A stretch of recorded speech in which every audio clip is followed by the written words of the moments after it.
Hey, how's it going? My name is Halbert. I'm one of the associates here at Lynden Counseling Collective. I want to say thanks for stopping by and joining in for this chance for me to share a little bit more about who I am and where I'm coming from as a counselor here as part of the team at Lynden Counseling. And so the first reflection I'll touch on as part of that is what led me into the counseling field to begin with. And so for me, I never saw myself becoming a counselor. It wasn't something that was ever even on my radar. But then in my early 20s, I went through a period in my life that brought about some intense upheaval, unlike anything I'd ever experienced before. And that led me to seek out my own counseling. And through that time, I was really amazed. I never really had the chance to talk about these things that were coming up and felt so important to me. And also too, I never felt challenged in these ways that really I felt like were growing me and shaping me and helping me become a new person. And that experience was so significant in my life, a true turning point in my life that inspired me to think about, I wonder if I can pass that on to others. And so I've really enjoyed the attempts to do that over the past few years working in the counseling field. And through that time, I've refined my approach some, though I feel like I'm always learning. Though the foundation approach for me really comes from this mindset about the significance of our thoughts. As one 20th century writer said, our thoughts determine our lives. And so it seems for many of us, even when we're experiencing times of very intense hardship and suffering, there's a way of thinking about those experiences that lead to more pain.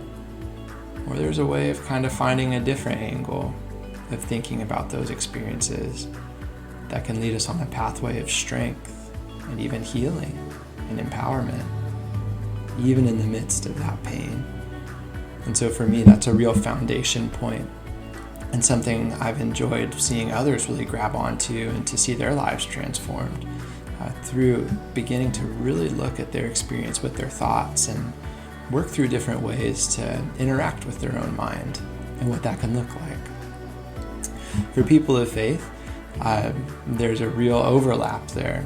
Christianity, especially the Apostle Paul and Jesus, and even many of the prophets talk about the significance of how we interact with our minds and how we connect our minds to God, how we allow Him to inform our intentions, our perceptions, focuses, even the contents of our thoughts themselves, and the way our emotions and our behaviors flow downstream from those realities. And so if someone's coming in as a Christian, I love bringing in the truth of Scripture and to show the many, many cool ways that connects to recent discoveries in neuroscience and even some consistent perspectives throughout historical psychology and philosophy that can be really exciting and life transforming for many people.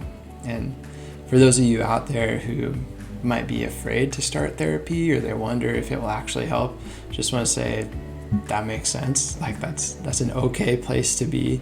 It does take a lot of courage to really try something new for the first time, especially something so vulnerable as therapy can be. But I want to say too, when you're working with me, I'm not here to pressure you or force you to do anything you don't want to do. It's your life.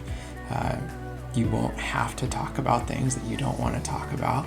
You're really in the driver's seat that way. But for a lot of people, they find even if it is a little bit of a risk, it's worth taking that risk to see what could come of it. It's something that does hold great promise. And there's a long history of people who have benefited really significantly from it. Perhaps that could be you too. But for me as a person, when I'm not counseling, what restores me personally, I really love spending time with my wife and my son. We had our first son last summer at the time of this recording. He's just under a year old. And so I love being with them, being outdoors in the beauty of creation, especially here in the Northwest when the sun's out. And I also like watching basketball too. I used to play it a bit more, but now watching feels a bit more enjoyable. So that's me. Thanks again for taking the time to hear a bit more about myself. And I'll be looking forward to hearing more about you too someday too. All right, take care.